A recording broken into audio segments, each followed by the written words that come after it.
what's going on? I'm JR McNair here, and welcome to the Entrepreneur Spotlight. Super excited to be here in the studio with Alexis, and Alexis is a great person. She is going to be doing some phenomenal things to help seniors. I think about, my dad, and my dad is in his mid-70s, and just somebody that, he's very independent. He be everywhere when I talk to him. So he's not somebody that really probably wants people trying to take care of him. But then there's certain things that I'm like, okay, I understand this guy's in his late 70s.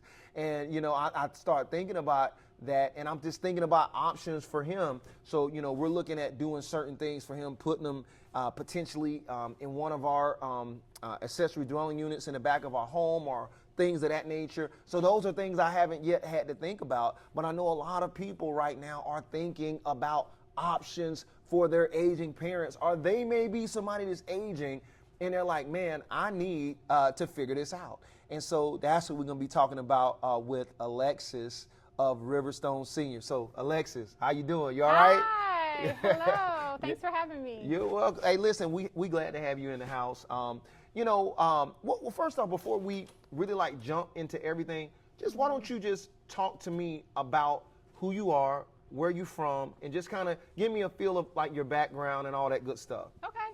Well, hey everybody, my name's Alexis Kaigler, and I'm from Montgomery, Alabama, but Atlanta has been home for over 20 years. Yeah, so you in Atlanta? Yes, yes, I guess so, That's it.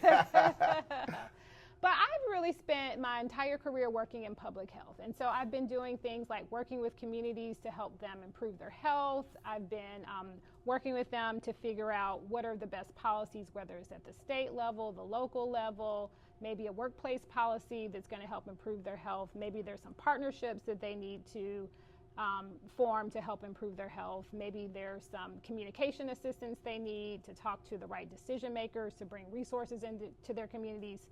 And so that's what I've really spent my entire career, is helping people improve their health, but at the population level. Okay.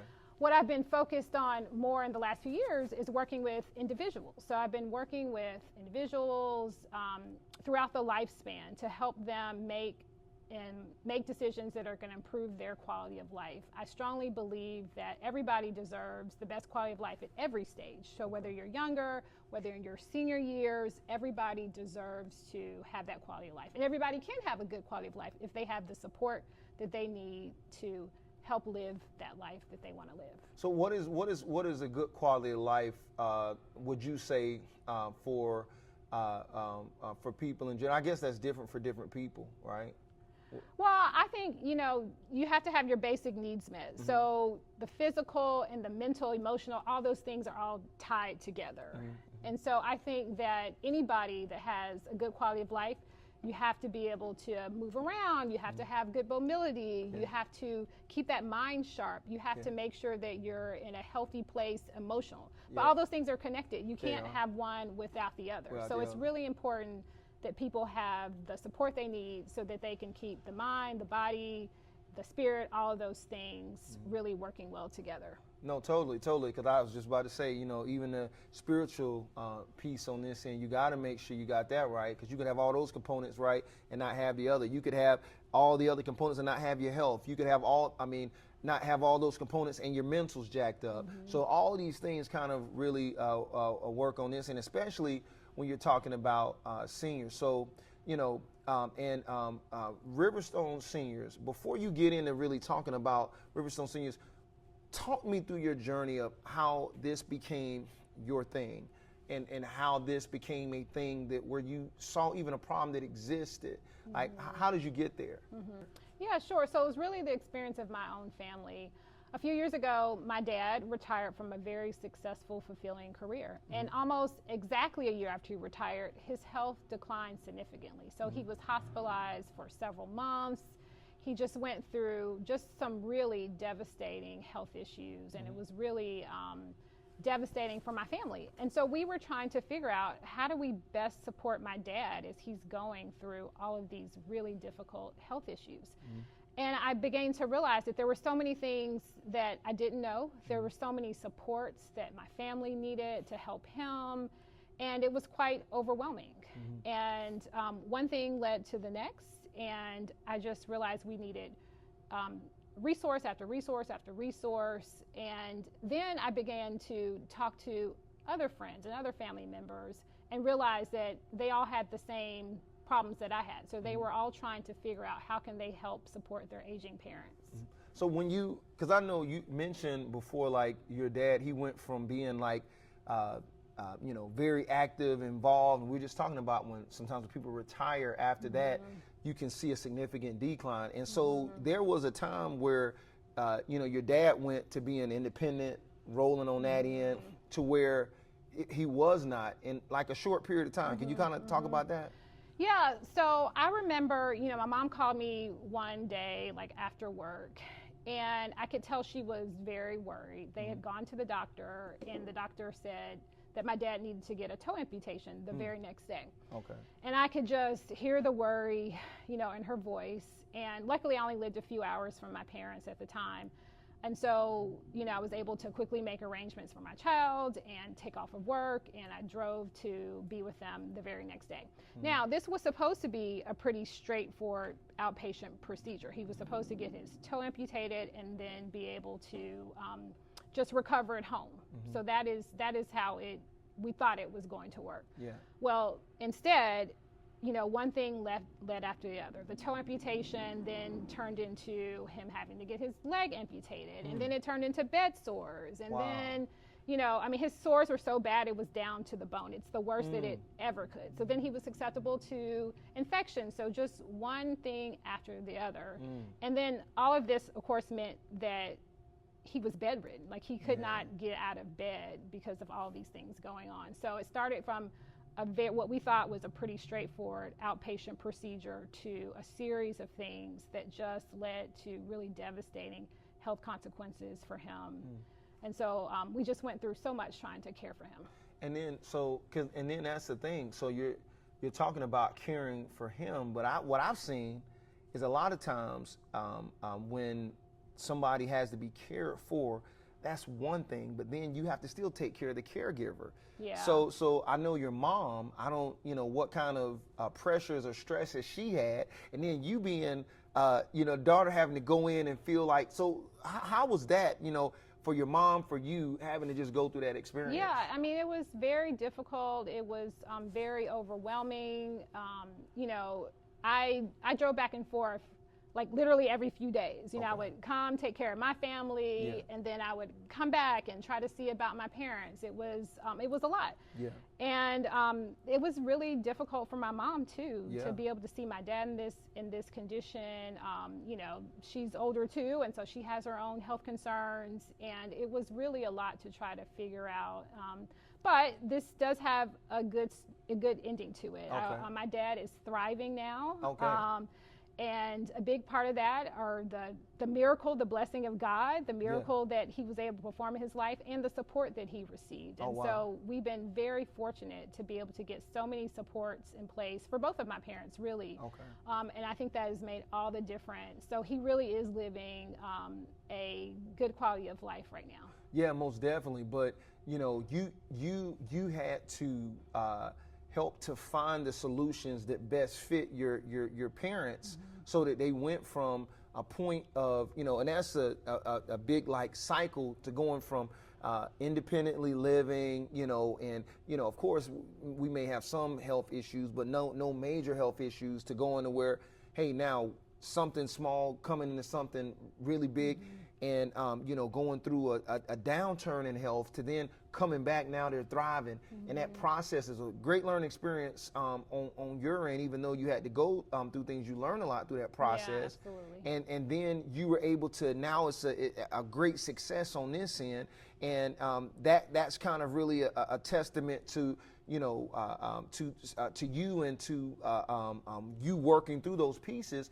But this is kind of sets the basis for Riverstone Seniors and what it provides. Why don't you tell everybody what Riverstone Seniors is, and what services, and really what is the problem that you saw, okay? And then who could use this? Well, the problem that I've found is that many people don't know what the options are. They have that one go-to. Maybe they remember that grandparent that was in a nursing home. So they think, my loved one just needs to be in a nursing home. I just need to find a good quality nursing home. But people really don't realize the full range of options. And so that's where Riverstone Senior Care comes in. And we talk through with families, try to figure out what's the situation, what's the most urgent need they have. And then we talk through all the range of options. And we come up with what might be the best fit for families at the moment.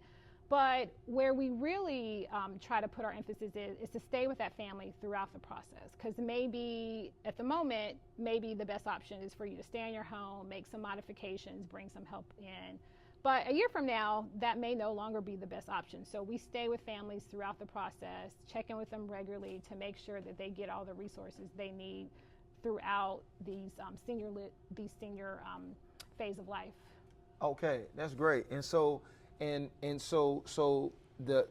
problem that we see that exists is that most people don't know of all of the options. So that's where I'm gonna go. And once they've just say, first off, is knowing. I remember I used to watch G.I. Joe when I was a kid. They said knowing is half the battle. It's just understanding what's available first. And then on that point, we got to, and then, understanding fully the customer that you're serving, because one option may not be the best for one person, may be a phenomenal thing for somebody else. Yes, absolutely. And then, it's just really finding the right solution, weighing out the benefits and disadvantages to fit there. So if I was to say right now, just before we go into the solutions and all those things on that end, let's kind of talk about the options, okay? So, nursing homes, adult daycares, assisted living, all types. Like, could you just talk about just a little bit, kind of give me like this is what a nursing home is, this is what this is, just kind of just roll through some options. Okay, well, senior care really fits into two buckets. So there's the aging in place. So there's the, you're staying in your home, or maybe you are living with a family member. So you're staying in the home. You're not moving anywhere. You're kind of like living in your current environment that you did grow up in or you did live in as you were an adult, right? So staying in there. So that's one option. And so then the second bucket is a residential option. So that's where you would move from your home and you would go and live in some type of residential option. And so with aging in place, what that might look like is you have somebody come in your home to help provide services. There may need to be modifications that you need to make to your home. Perhaps you are in a wheelchair, and so you need to make some modifications that way.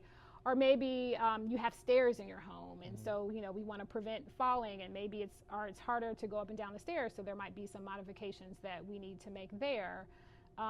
And then you might need some help with meals. And so there's all those type of things that you need to think about if you're staying in the home. In that bucket there, is that assisted living? And so that's aging. That's what we call aging in place. You're going to age where you are, wherever you currently are. You're going to age wherever you currently are. I got you.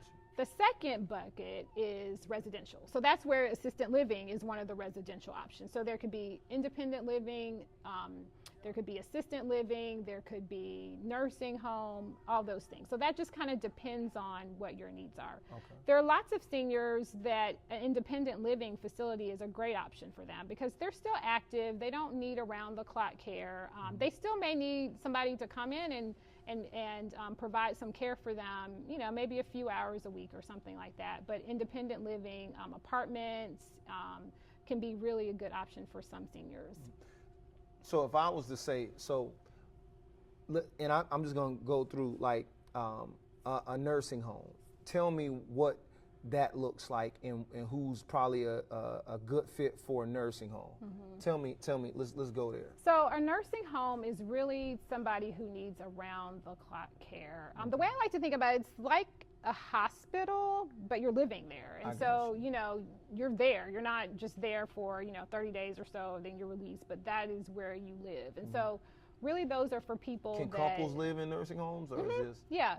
And so those are, if both individuals really need around-the-clock care. Often it's really just one person that needs around-the-clock care. Maybe the other person stays in assisted living because they need care, but maybe they don't need around-the-clock care. I got you. You've seen couples and that are like you seen couples that one couple's in one is in assisted living and one is in a nursing home? Yeah, that's actually pretty common because. Oh wow! So how often do they see each other? And so, maybe the person that's in the assisted living comes to visit, and really and that's a support they need too, because often that person may not be able to drive. Yeah. What's kind of an ideal situation for couples if you have a facility that has both options in it? In the same place. In the same place. So that makes it a lot easier because it's just building over. So there was a How many couple, places are like that? They're actually beginning to be more and more options like that. They call it continuum of care is a name that sometimes those communities are. So they might have an independent section, assisted living, and then they have a nursing, or sometimes they call them skilled nursing facilities. And so that's really great. I know a family that I grew up with that was in that situation. They were both in the, they were in the independent living side. One spouse started to decline significantly, so they went over to the skilled nursing facility. And so they were able to, just very easily go and see each other. So that's kind of the ideal situation if you're able to stay in a place like that. And so, for couples. No, that's great. So on the nursing home side, and I'm just on the nursing home side, these are places where somebody needs that kind of all around the clock care. They're handling medical. They're kind of handling, your food. They're handling services. It's still the social aspect. Right? Yeah, and that's true. Social and all these things on that end. And then how is that different than assisted living? Okay, so that's a great question, because sometimes people get to assisted living and they're thinking nursing home and they're realizing like, wait a minute, I really need a little bit more care. That's because they don't understand the difference. So assisted living, you do have staff that's there 24/7. So this is a place you live. There's staff around the clock, but they're not providing care to you around the clock. And so so many places, they may come in every 2 hours to check in to see what you need. They may come in the morning, help you get dressed. You have all your meals provided.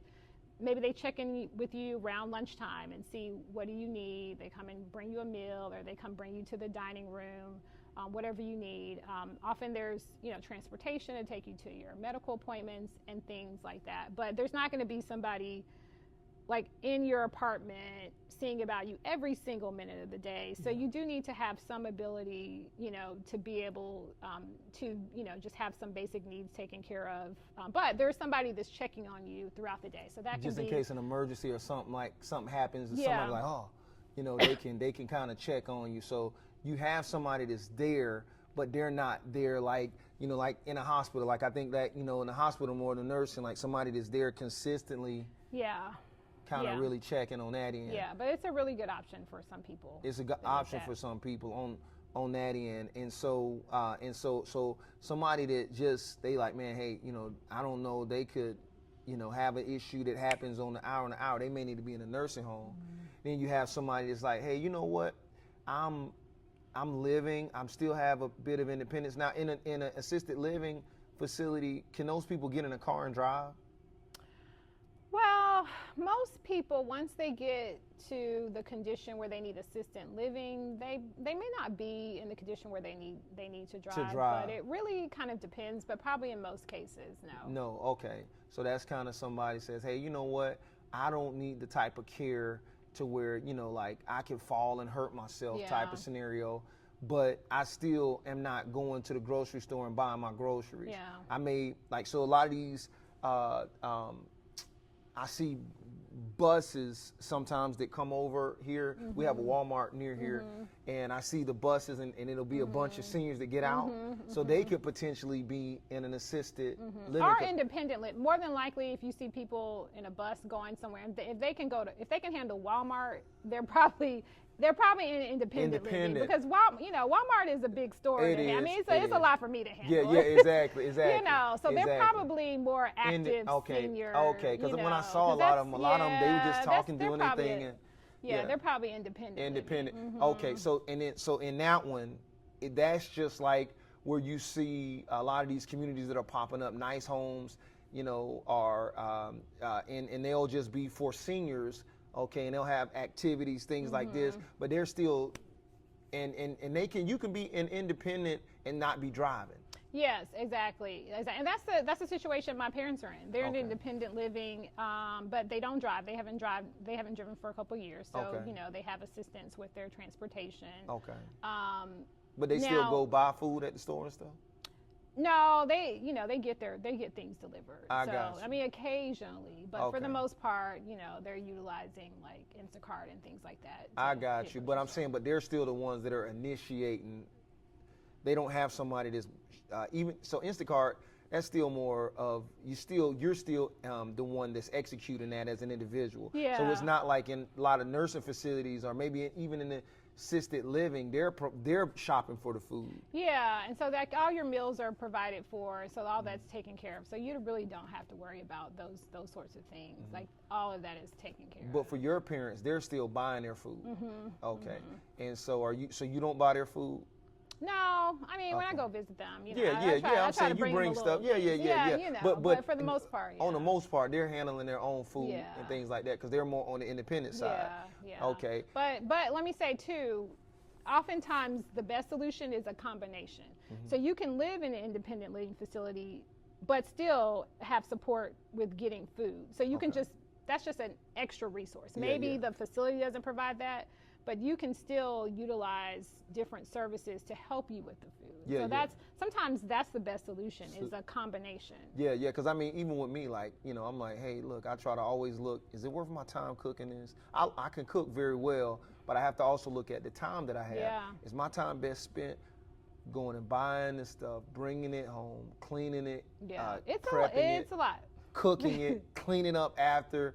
You don't Yeah. spend hours doing Yeah. that. When it may make more sense for us to really make that happen on that end. Yeah. So and again, our goal is to have the best quality of life possible. So that can be pretty stressful. Meal planning all the time, the energy and things like that. So if you can have somebody come and help your meals, that's going to improve your quality of life. Yeah, so totally. that's really the goal. We want to improve your quality of life. Totally. So no, I think that's great. And so we talked about the nursing home, okay? We talked about the assisted living, okay? And so I'm going to come back and talk about ballpark pricing and how that stuff works. But before I do that, I just want to just talk about these in general. So we talked about the nursing home. We talked about the assisted living. We talked about independent living is like senior housing or apartments or whatever the case is, but they're still living in that way. Now, adult daycares, okay? So, and is the I can still be agent in place or independent Yeah. and still going to adult daycare. Is yeah, that right? Yeah, adult daycare is a great option for many seniors because you're able to stay in your home, but it gives you, a great place to be during the day. And so a lot of people really like that option because it may no longer be safe for you to be at home all your day. And it may not be the healthiest option for you because it can be pretty isolating to be at home. At the beginning of this conversation, we started talking about the how you need to keep the mind sharp and you need to keep the body sharp and all those things. So adult daycares can provide opportunities for that social interaction. We all need social interaction. Nobody's going to thrive being in their house all day long without the social interaction they need. It provides great opportunities for movement, age-appropriate movement. And so, meals are provided for things that help with that brain exercise, keeping the brain sharp. So playing fun games, just doing things that are going to help. Social too. Yeah. Which is so important. And fun. And a lot of these places really try to really provide a fun, safe environment. And then you have the support of personal care aides that can help you if you're having if you need some help with mobility. And so that really helps if you need help with medication reminders. That can be really helpful. Maybe some grooming. You need some assistance with some grooming. They can have somebody come and cut your hair and things like that you may have a hard time going out for. They can bring all those things in and help you. And then you can go back to the comforts of your home after you've spent a very active day. So if I'm going to an adult daycare, would they have you saying helping with mobility? They would be the ones that be helping with mobility, or they'd be pulling in partners, I guess, that would come in and help with those things? Are there are in it, and I know haven't got typically on the pricing, but is that something that's kind of like all inclusive, or are those things like a la carte services that are added on to what I'm also paying to be there? So each one's a little different. So let's say you need physical therapy. So some adult day centers may have a room available, and you can come in and bring your physical therapist in. So I would come in and bring, let's just say I was a senior, I would come in and bring my own physical therapist? Because oftentimes Medicare will cover that. If it's something your doctor has recommended, Medicare may cover for you to have a physical therapist come in. And so they'll provide the space, and you'll do your physical therapy. So you might get a couple of sessions a week. My dad, for example, he's getting physical therapy because, he's an amputee, and so he needs to have that ongoing physical therapy. That's something that his doctor has determined that is important to him, so he may have that. Now some people, when I say mobility, some people it may just look like you need getting help out of your chair, in and out of the chair, so you may need that extra support to help you get just in and out of your chair. It might be like that. And maybe just doing simple exercises, just walking across the room, doing chair exercises, all those things are things that adult daycare centers can offer. Okay. And so we talked about nursing homes, adult daycares, assisted living, and then we talked about aging in place. Okay. Is there anything else? So again, I just want to emphasize, sometimes it's a combination of several things. And so you may be aging in place, but you have a personal care aide that comes in for a couple of hours a week that comes and helps you. And so you may need a combination of things.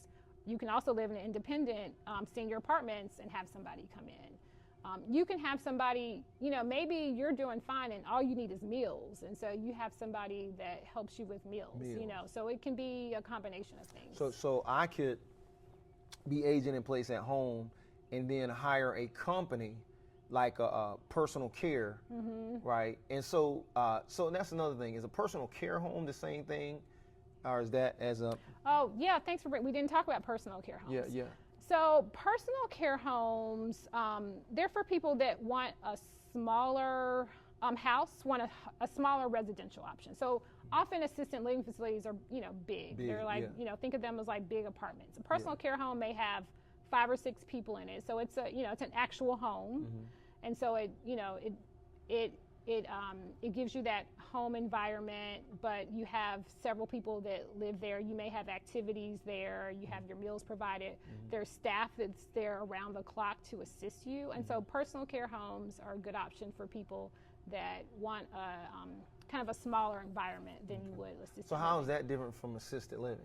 So assisted living is usually just bigger. So it has maybe the same kind of services, but it's just, 5 or 6 people living in a home versus it could be 100+ people living in assisted living. Okay. Oh, wow. So the personal care is just like, hey, I don't want to be with 100 people, living with 100 people, but 4 or 5 people that I see on a consistent basis, but I still have somebody that's there to check on me, but they may not be a medical person.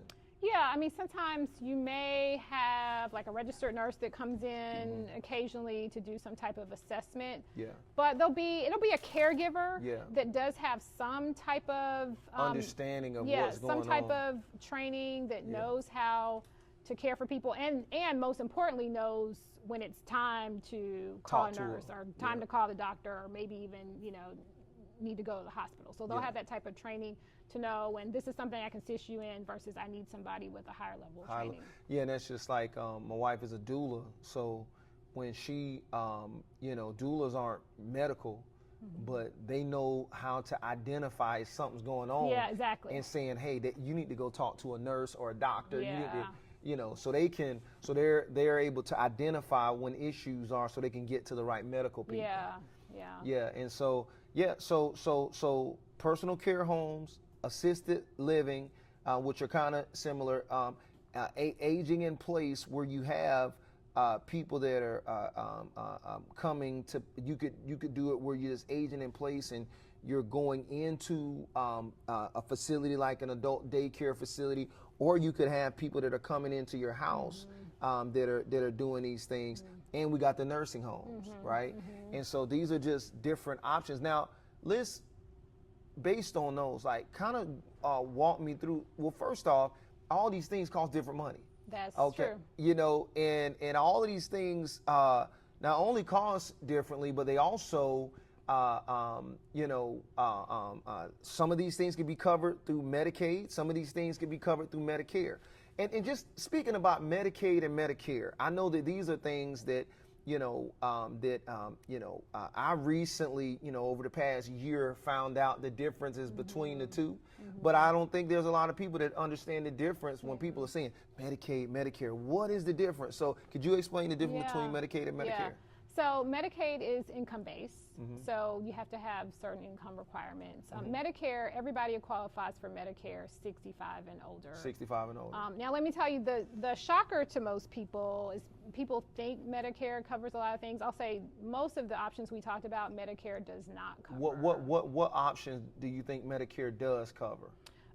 Like I mentioned, if your doctor recommends physical therapy, Medicare can cover that. Okay. One thing we didn't talk about are if you need to go to like a rehab hospital, that's a short-term stay, like maybe 30 days, like Medicare will cover that. So sometimes people need to go to a rehab hospital, and then when they're released, they're in good enough condition to go home, but then they might need home health to come in. And so, if a doctor has determined you need a home health agency to come in, Medicare may cover that. Okay.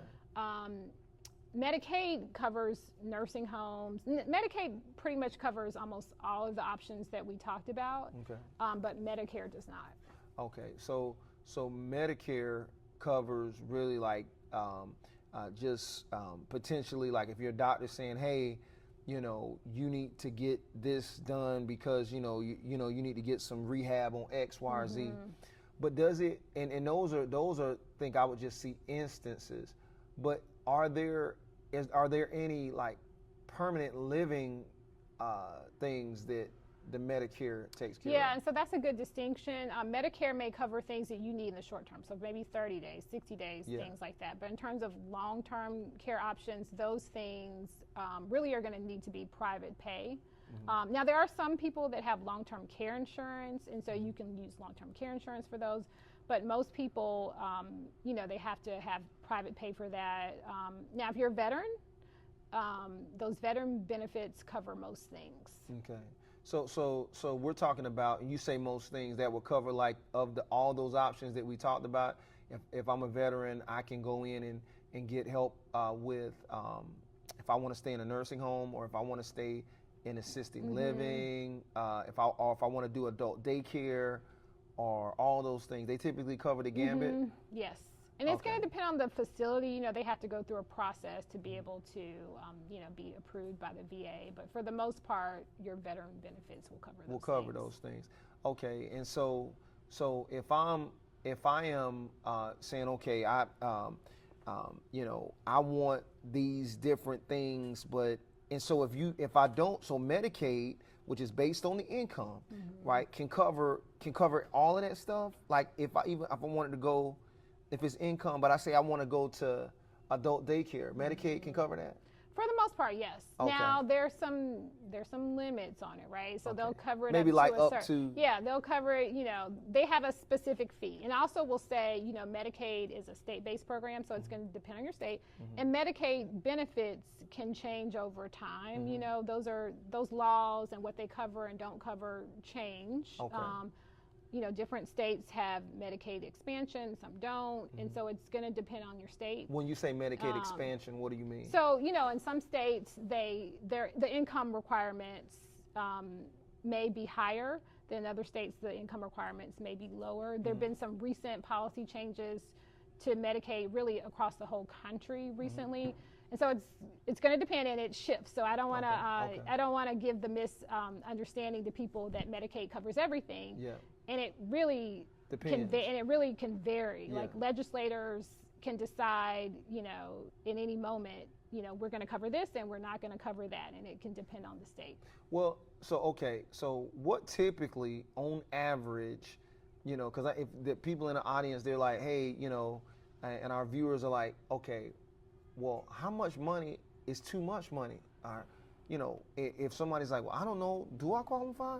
You know, I may have made, you know, 50,000 or 100,000, or does it, you know what I'm saying? Or I may have been in a job where I once was making $100,000 a year, but now I'm only in a job making $50,000 a year. When I retired, I was making 50,000. Is it based on how much money you made over your career? Like, yeah, so that's a great question. That's something that we can assist with in Riverstone Senior Care. So there are Medicaid specialists out there that I would connect families with, so we can talk about your specific situation, because everybody's situation is different. So there are Medicaid specialists that we can connect you with. They can look at your specific situation and they can make recommendations on whether they think you can qualify for Medicaid or not. Okay, and so it's just all really depending on, I mean, so that's the thing. So if I don't qualify, then, so Medicaid, and it depends on how much care in the Medicaid piece that I can have as a senior. But on the Medicare side, it's like, hey, you know what? If I made a certain amount, I guess the government is saying, well, shoot, if you made a certain amount of money, you should have some of your own money to be able to make these things happen, right? Yeah. So, but it's kind of funny that, you know, it's just like even a lot of things that the government assists. It's like some people that I believe are getting government assistance, even people who are for welfare or things like this. Some of the people who may that are working and active, and they may be working and can't cover all the bills, but they make too much money to get assistance. But then they may not make enough money to fully pay for all of their stuff. It's kind of like that. Hey, I'm making more money to where, but then too, they could probably suffer more than the people that, you know, so because you have a gambit of like one person on the low end, they haven't hardly made any money, which I would maybe say some of them are maybe what I would consider maybe the working poor or low middle class. Then you have middle class, which is right in the middle, maybe a little on the upper middle class end, but they're still middle class. And then, and those are probably the people that I think are maybe, because they didn't make enough money to be up middle class to the low rich, but they're right there, but they didn't, and maybe whatever financial decisions that they made probably has them stuck right there where they say, oh man, you know, I got some money, but not enough to maybe have full range of care. And then you got the people that are maybe the upper middle class, and then the low part of the rich, right? Then they're like, well, shoot, you know, I got a couple $1 million that I can take care of.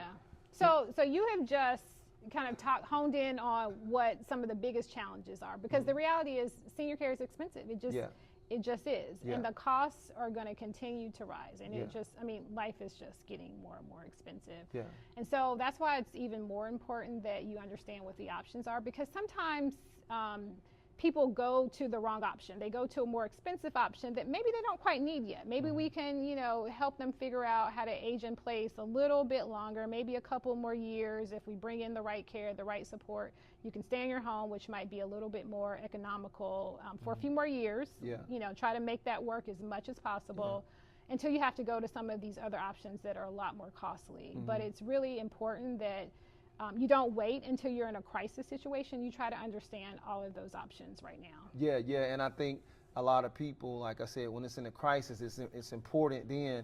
And I mean, and then, you know, you can make bad decisions sometimes if you wait. So I mean, we probably all can think of some type of crisis situation we were in, and we know, we made a decision. Then we look back on it, we're like, wait a minute, was that the best decision? Like, I maybe would have made a different decision if I had planned it out a little better. Totally, you're right. And so we're talking about, okay, so, you know, so if I'm in that position where I'm like, man, you know what?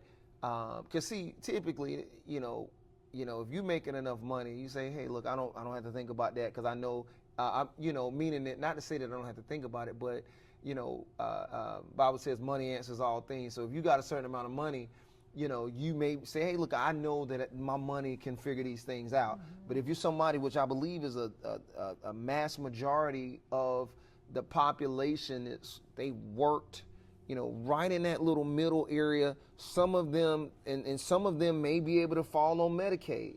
But then there's probably a large swath of people who are right in that in between, and I'm like, okay, now I need to figure this out. So I need to figure out, like, can you, and I know it's different in different areas and different regions, but like how much do these things cost? Like, what is typically, if I'm like, hey, I'm going in a nursing home, like, what does a nursing home cost typically on average? And you can give me a range. Yeah, I would say anywhere from $4,000 to $10,000 a month. A month. Dang. So you talking about, hey, I'm living six figures a year. Yeah.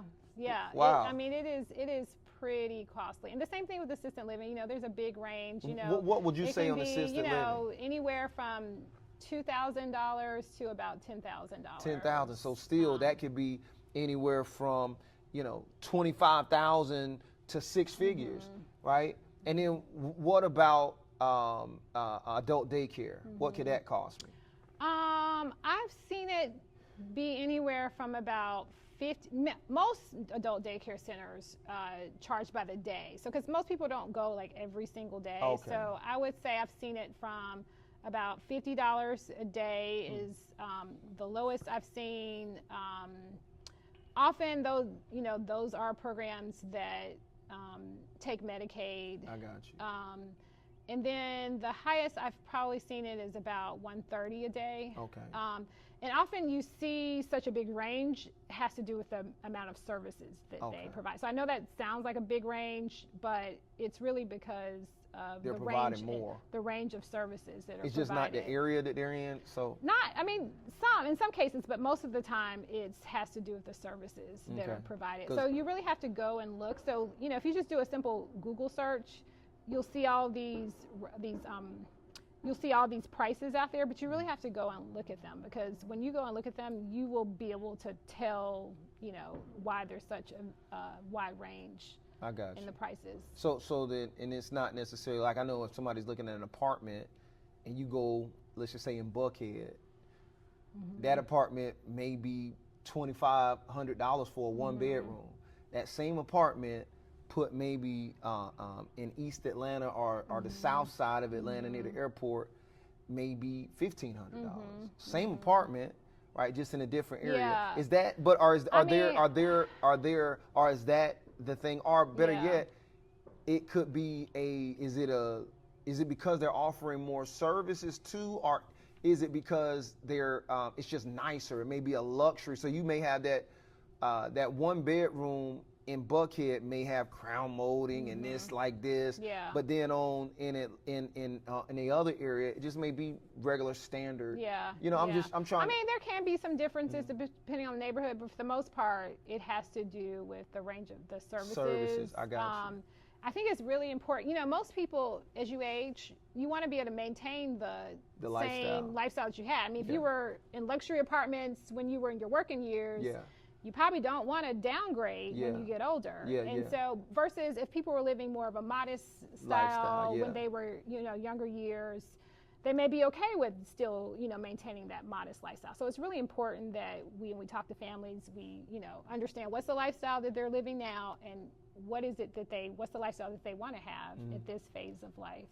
Okay, that's good. So I'm you know, because that's the thing, like, you know, I'm just thinking about this. So those daycares can be from 50 to 130, and then personal care homes. What does that usually price around? I've seen them, I would say maybe start at about $2,000 a month. And that's, you know, and when I'm talking about, these are all inclusive, so that includes meal, you know, everything I'm talking about includes meals. And then the highest I've seen is probably a little over like $4,000 or so a month. Okay, that's not that bad. I mean, shoot, by the time you done got an apartment and bought some food, you know yourself, you probably at $2,000-$3,000 a month. You know what I'm saying? Then you got somebody in there too that. Yeah, and it also depends on if you have a private room versus you have a roommate, because many people pick the roommate option because it's just going to be more affordable. So that's also going, you know, to depend on if you have a roommate or not. Okay, I got you. Okay, and then if we're talking about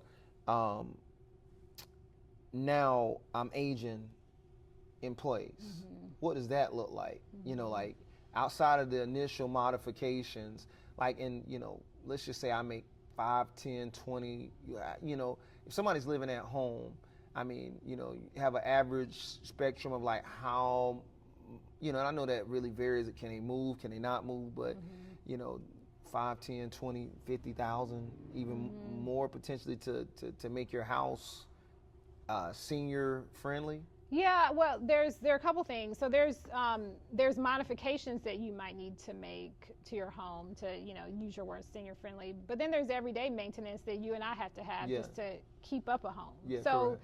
you know, typically, you know, when people are older, if you've had your home for a long time, your mortgage may be paid off, but you still got to pay your property taxes. You still have to pay your utilities. You still have to do things to maintain your home. Make sure the roof ain't leaking. Yeah, so you like you have to remember, you know, have to keep all those things in addition to modifications that you need to make for your home. But I will say, even if you factor all that in, more than likely it's still going to be significantly more affordable than if you have to go to a residential option, which is why I really want people to think about, you know, can you stay in your home? Now, some people, that's just not the best option for them. But if it is, you know, it is going to be more economical.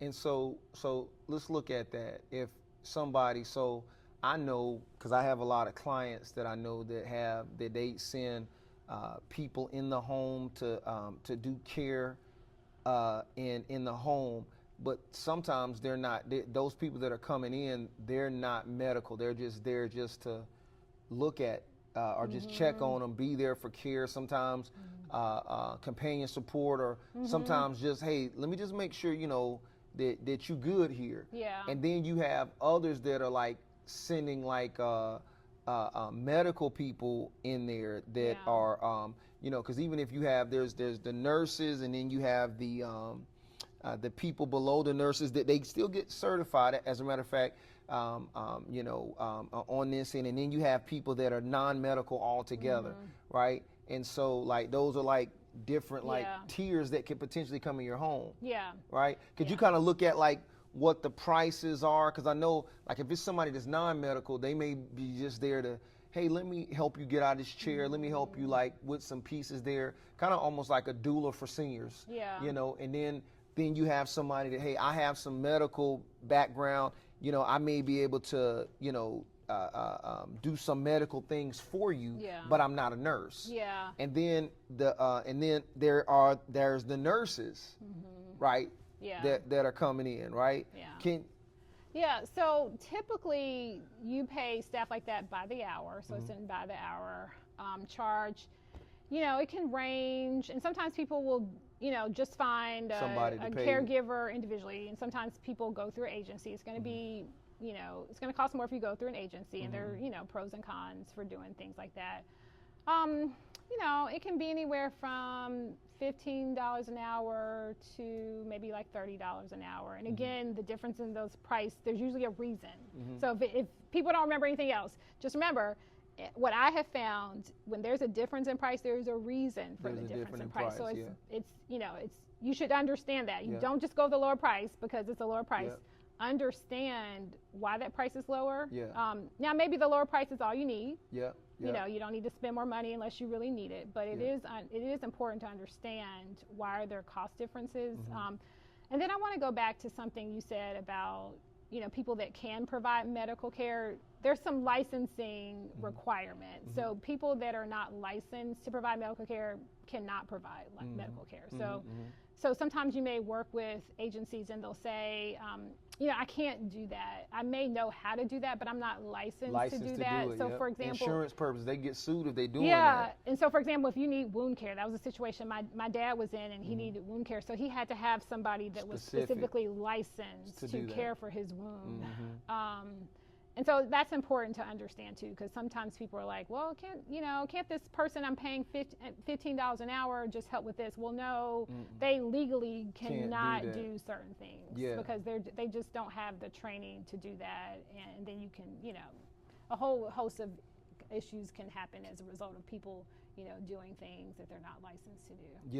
Yeah. And that's the thing. That's what I was always telling people. I'm like, you know, because we help people with different types of agencies, and some of the people that they're hiring are, you know, it may be the difference between somebody that's on the medical side to where they have 6 months worth of training, but they're not doing. It's a certain thing that they can do, but they're still following the medical side of things. Then you have others that are more non-medical caregivers that can come in, but that's a totally different type of care. Then you have, if you go back on the medical side, you have those nurses, okay, that have a certain amount of care and what they can do. Then nurse practitioners, then doctors, then specialists. It's just so many different type of deals and things, and that's why I'm just if there's somebody's aging in care, and aging in their home, and it's just like, okay, they may say, hey, I need this type of non-medical care, but it may get to a point to where, like your dad, it went from, hey, he may have been able to have some non-medical thing to say now, hey, look, it went to where now I need a specialist to come care. Yeah. Right. And a lot of the agencies, they'll have a team in place. So they may have somebody that's licensed to provide that nursing care that they need. And so you may work with a caregiver that doesn't have that license, and so they can help you with some of the non-medical things. But then they have someone on the team. They know when to call when they need somebody that needs a higher level, when they need a higher level of service. And so a lot of those agencies will work hand in hand to make sure that people get the care they need. That's good. So and these are the things. So I'm thinking through so that if people can understand, like, oh, okay, I understand these options. And then they have specific communities, like it's one is called Sun something. It's like, I believe it's Sunrise. Sunrises are over the place. Yeah. They had all these, and some of these, they're like houses. They're nice houses. In nice neighborhoods. But I was looking at their prices versus another home that may be somewhere else outside of the senior thing. Because I saw a price on one particular house that was a senior house. It was only like 1,400 square feet, but it was like 400,000. But then too, it was a house, pretty much the same house in another area outside of the senior place. That house was like 250,000. And so it's just like, they built a community, and inside of that community, or at least a portion of that community, it was just only senior type of housing, but they were still independent. And so, like, and are they in those areas? Are those just for the amenities that are there, or the social aspect? Hey, I'm around a lot of different seniors, because these weren't like townhomes. They were like physical detached units. And is that when somebody's looking at paying that premium for that, because I don't believe they were even getting any additional care. It was just maybe because it was in a senior area, maybe senior. Yeah. You might be right. Each community is going to be a little different. There may not per se be any like extra amenities. It might just be, you might just be paying for the value of being able to live with people that are similar age. And so, you don't have to worry about, the teenagers having the parties in the neighborhood and things like that. So, for some people, that's a value to live with people that are similar age to them. And so, that might justify the cost difference for some people. Okay. So it just kind of depends. Yeah. So, and I know, like, so I wanted to kind of explain a lot and going through and talk about those things, because I know that, these were things that, and that's why, in certain cases, I make sure that I put myself in positions where I don't know certain things, so that I can make sure that I can be curious and understand those things, so that the people, because a lot of people may not even know what questions to ask. Yeah. And so, so that's why when I'm looking at this. So now, if I'm coming to you guys, like, right now, and I say, okay, I am I'm somebody that has an aging parent, or I am somebody that's aging myself. Is it when I talk to you, is there an initial fee that I have to pay, or is that something that once I get in and I want to do a full consultation, maybe that's, or like, could you kind of talk through that a little bit? Yeah, so, we offer, a short, brief, like, initial consultation that's free to understand more of your needs and to see if, if Riverstone Senior Care is even a right fit for you. If we determine it is and you want to utilize our services, then there's a fee for that, and we'll talk through that. That's part of what we'll do in that brief, like 15-minute conversation, and really understand the full scope, because it's really going to depend on what your needs are. Okay. And then once I'm coming to you on that end, we're rolling through there, and then once we have that, and I say, okay, yep, I see that Riverstone is a fit, and I'm rolling in on this end. Then now I'm in, and I'm working with you to talk through this and to understand and potentially be to review these options or potentially be seated in these options. How long does that process typically take? Well, it's going to depend on, one of the things that I would ask families is, what's your timeline? Because some people are like, we got to figure out option in 2 weeks. 2 weeks, yeah. Or no, I'm just kind of doing some pre-planning, maybe 60, 90 days is more what I'm thinking. So that's really going to be driven by the family and what their timeline is, what's their sense of urgency. We move at the pace that you need us to move at. So that's part of what we'll talk about during that consultation. Okay. And so so that's bringing another thing. Who would this most be for? People that are like trying to move somewhere in 6 months, somebody, let's just say, is it somebody who's maybe just getting ready to retire and like, hey, I need to think about this? Would it be all of those people? Like, how soon would somebody need to talk to you? Like, and I know it varies, but if you're giving advice saying, okay, I just retired, okay, what I need to talk to you, is that's too early?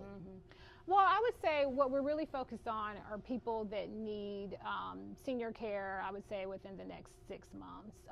Now, it is important for the working folks out there. That's why conversations like these are important, and that's why I would love for people at any stage to come to our event on October 23rd, because I really think it's important that everybody, no matter the stage of life, understand what your senior care options are now. So really, that event that we're having on October 23rd is for everybody. So for people that are still working, and they might have 10 years until they're looking for senior services, or it might be people that need something more urgent. Education, now is the time for education for everybody. What we are really focused on are people that really need some senior services in the next several months. And so that's really what we're focused on. Okay, so everybody needs to, understand their options sooner than later, right? But the people that we primarily focus on in Riverstone are people that saying, hey, I need something to happen in the next, under a year or less. Yes. Right? So in under a year or less, those are the people who we're really targeting. But from an education piece, or understanding piece, the sooner you can figure this out, the better. So you're not, so you can plan ahead. Plan ahead. And I'll also tell you that a lot of these, if a residential option might seem like it's the best option for you, a lot of these places do have waiting lists, particularly the ones that are a little bit more popular. So, it is best that, you don't wait until you need something in the next 2 weeks, that you really plan ahead. And that's, when I think about it, it's like so many people, because if you wanted to go in some of these options and you didn't fall in the Medicaid side of things to where your income you don't, guess a lot of the people that were Medicaid didn't really have to think, I wouldn't say they had to plan it, you just know that's going to be covered, but some of the other people, if I want to live in a let's just say an adult daycare, or those options, and I wait till 6 months in and I don't have the money, well, it's too late. So that's why it's important for you to understand what the costs are, what the options are, and what the costs are associated. So that's really important that you understand that. Yeah. So I'm not. I think it will be a great thing too. Maybe Riverstone, a new service that Riverstone can have, is just talking to some of these people that are still getting ready to retire, right? Because I could see that as something to say, hey, maybe you need to work another 5 years. Maybe you need to make sure you make this amount of money if this is the option that you want to have. I mean, honestly, that's why my dad worked for so long. He didn't retire until he was in his late 70s. But that's why, we were kind of like, Dad, you think this is the year you're going to retire? That's really why he worked so long, because he wanted to make sure he had the financial resources to take care of himself in the way that he wanted to be taken care of in his senior years. See, and that's the thing. I believe the most important thing, and I always tell this to people, whether you're running a business, you're going to get a job, you're trying to find senior options, as having a choice and having options. Exactly. Exactly. Because a lot of people, it's like, well, shoot, this is the only option I got. You know what I'm saying? I mean, you're right. Most people are in that situation. Yeah. You know, where they have to go with, there's only one option for them. It's only one option. And that's the thing. So, I think it's important even, like you look at people and, I know a lot of young people and they're like, shoot, man, I'm just going to live, do this. They may not be saving. They may not be doing X, Y, and Z. And they're like, well, shoot, I'm young. I ain't got to worry about that now.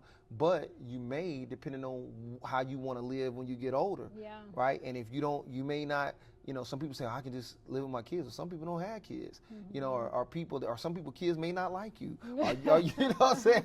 Or your kid may like you today, and then you say something to them, oh, I don't want you dating Lil Johnny.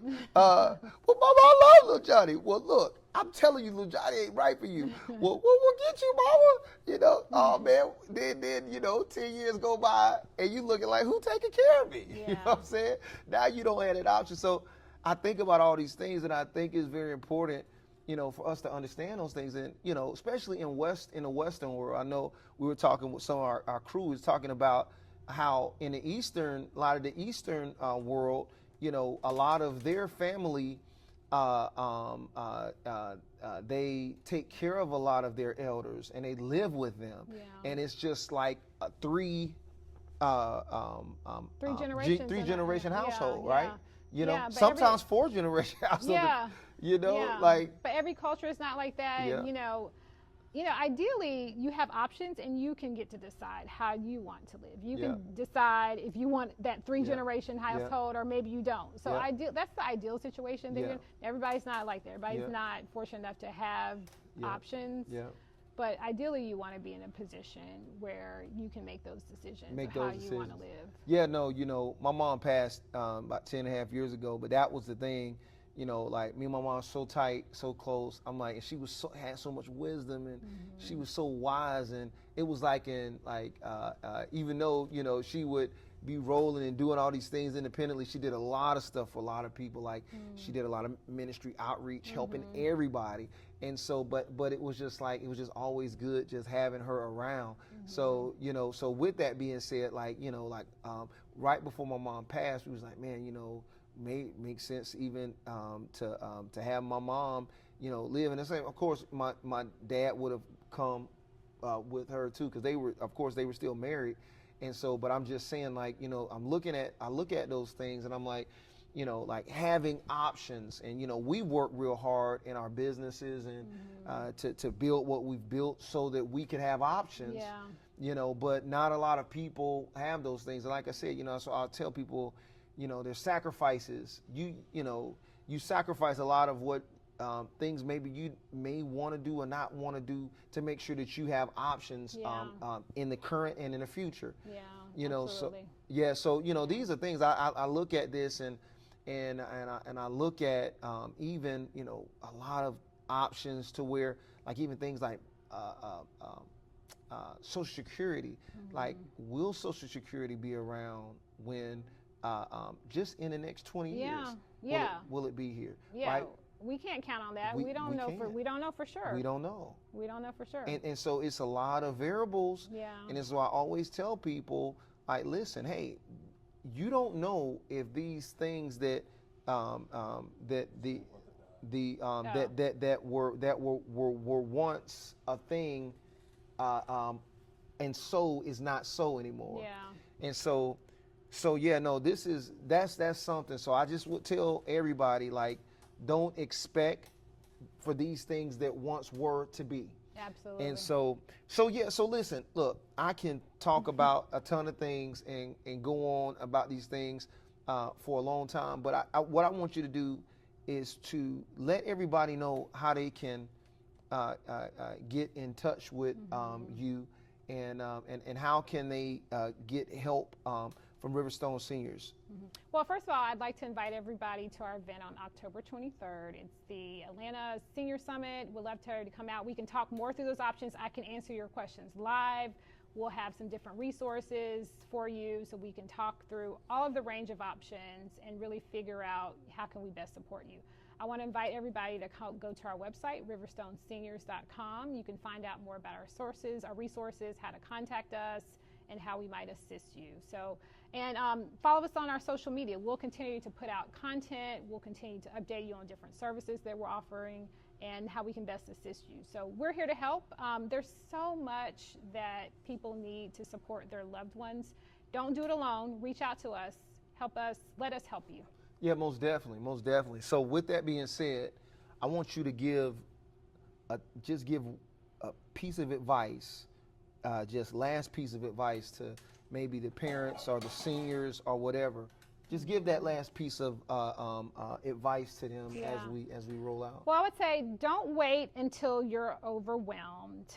Some of you might be sitting here right now and you are moments from just really feeling burnt out. So don't wait until you are burnt out. Don't wait until you're at that breaking point. Reach out for help. Everybody needs help. Because, you know, many of us we're in that sandwich generation. We have kids in our home that we're taking care of, and we're trying to see about our aging parents. On top of everything else we're doing out in the world, it can be a lot. We have to take care of our own health, right? We have to take care of our own family. We have a responsibility for that. So we need help, and there's help out there. So please, you know, reach out to us. We can help you. Yeah, most definitely, guys. And I'm just going to say, you know, if you're a caregiver, make sure you take care of yourself because, hey, you know, we don't need to be taking care of the person and you know, so make sure you get that care. And you know, this has been great. Thanks so much, Alexis. Thanks so much for having me. Yeah, for coming in and being in the studio with us. And this was great, guys. And I just tell you to, you know, make this thing happen, guys. Make a decision. Make sure that you're listening and doing all the things that we've given you information on. Review this again. Come back, look at this, learn this. Give Alexis a call so that she can help you find out the best options for yourself or for your parent or whoever, right? And so we're here to help, and we're just so glad that you came to watch us here on the Entrepreneur Spotlight. I'm J.R. McNair again. Until the next time, be safe and be well. Thank you. Take care.